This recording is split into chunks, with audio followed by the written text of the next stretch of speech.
Hello everyone, my name is Jack, and I'm going to be teaching you how to use motion tracking with the Fusion tab on Davinci Resolve 16. So first, I'll cover basic motion tracking with Fusion. The first thing you need is a clip in mind that you want to add motion tracking to. For me, my media pool is empty, so I'm going to press Ctrl-I so I can import the video I had in mind for this process.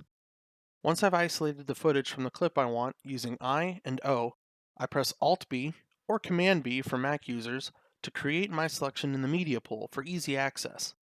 Then, we add the footage to our timeline in the Editing tab. For the sake of length in this video, I won't cover the importing steps again because I figure you all know how to do this basic function, and if not, you can just re-watch the beginning section of this video again. Now, we can finally get into the meat of motion tracking. At the bottom, click the Fusion tab. Here, you see we have two nodes marking the input, the footage going in, and the output, the footage after editing. To motion track, we need to gather data from the clip. To do this, we'll press Shift plus space to bring up our Select tool menu, and we want to type in Tracker. Select the Tracker tool and press Add. Note that if you have the media in node selected, when you add the tracker, it'll automatically connect the tracker between the media in and media out. Left-clicking and selecting the tracker node will change the inspector menu. This is crucial because anytime a node is selected, the inspector will change to accommodate for that tool. While the tracker is selected, it's a bit difficult to see, but there's a green box that will show up in the viewer window output. This will turn red when I move it by clicking the top left corner of the box. Now, trackers can be very finicky, but we can control that using the two red boxes around the crosshair of the tracker. The inner box is the pattern box, and the outer box is the search box. In the bottom right, you'll find a grayscale representation of your selected pattern, and you can fine-tune your selection using the sliders below. You'll see as you move the slider that the representation of what you're looking for changes in the preview box just above. So, what we'll do is find a noticeably contrasting pattern somewhere in the clip. The back of the biker's shirt or his helmet should do just fine. The inner box will, to the best of its ability, lock the pattern you're searching for, while the outer box is how far it'll search the clip for that pattern. Higher up in the inspector, there's a stop button and several different types of play buttons and where they start. To record the data we want to play from the beginning.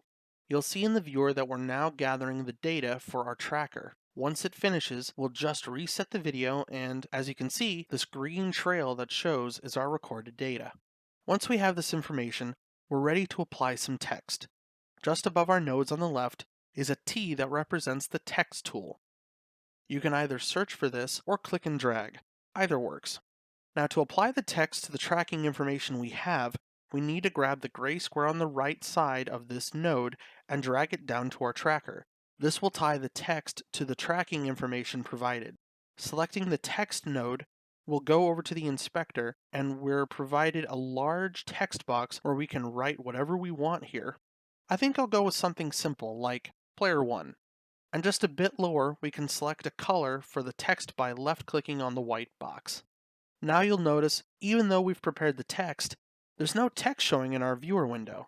This is because we've retrieved our data but not assigned the data and what it's being used for. So, we'll select the tracker node to bring up its inspector. Just above all the play buttons, there's 4 icons representing different menus. The default menu is the tracker's menu. The second one, which is the one that we want, is called the operations menu. We'll find a drop-down menu here, and we want to change it from none to match move. There's our text. We can already tell there's going to be an issue with it though. We want it to track the man, but the text is in the center of the screen. Thankfully, this is an easy fix.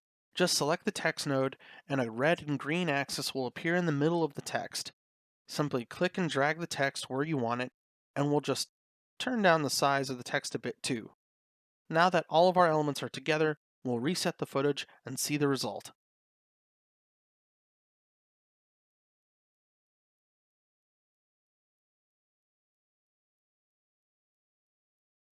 Now, tracking an image is thankfully very similar to tracking text. Using the same footage as before, we'll use Shift plus space to search for our tracker tool. Once added, just like before, We'll take the tracker in the viewer and position it on the back of the biker's head. Make a few fine-tuned adjustments so the tracker doesn't botch the data, and click play from the beginning in the inspector to collect the data. Now that we have the tracking data, we need an image to apply to the tracker.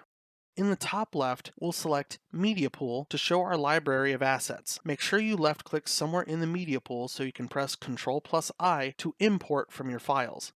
I'm going to use a halo that I had downloaded earlier for this next part. The halo is now in my Media Pool, so I'll drag this down into our Nodes window. This will create a Media In To.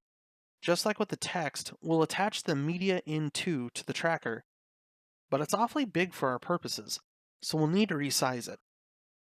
Unlike the Text Nodes Inspector, we don't have a means of resizing or moving our image, so we'll need to add another node to do this for us. So we'll double-click the line connecting the Media In To and the tracker to sever it real quick. Press Shift+Space to bring up our Select Tool menu, and what we're looking for is called Transform. The Transform node lets us do many things like resizing, moving, and rotating. For us, we want the Media In To go into the transform first and then connect to the tracker. Order of operations is important for the desired effect you're looking for. Now, if we select the transform node, the inspector has many tools for us to adjust the halo as we see fit. The halo will probably need to be a lot smaller and shifted over the biker's head. You could even rotate it a bit since the biker is tilted in our perspective. Now that everything is ready, let's reset the footage, press play, and see the result. Due to the length of the video, this section has been shortened significantly and may require many fine-tuned adjustments, but the principle on how to achieve the result is the same. For eye tracking, I've already got my clip and tracker data recorded. For tracking eyes, since we as people have two eyes, you'll want two separate trackers to pull this off. So, let's say we want to change Frodo's eye color and have the new color track his eye movements. To do this, we'll want to add two background nodes, which are easily accessed in the Quick Tool menu, or you can search for it. Once again, the reason we want two backgrounds is because we'll want one background for each of Frodo's eyes. Selecting the first background, let's set his eye color to something ghostly, and the second background can be similar, but how about greener? Now that we've set the eye colors, we'll just go ahead and attach the trackers and grab two ellipse nodes for the circular shape of the eye. In the viewer, we have this big green line of a circle that we're going to reduce to the size of Frodo's iris. We'll shift it up to his eye and fine-tune a bit. Now, if we connect the ellipse to the background and the background to the tracker, we have a preview of our color, but it's not quite right. Over in the Inspector menu, there's a checkbox that says Solid. We'll uncheck this to make the color disappear. Then, just above the checkbox is a slider for border width. If we increase this, we'll increase the border of the circle to get that perfect iris shape we want. Add just the slightest bit of soft edge, and now Frodo's eye is looking pretty good. Now we just need to repeat this for the second eye. Taking note of the numbers used in border width and soft edge can help us make sure they match if necessary.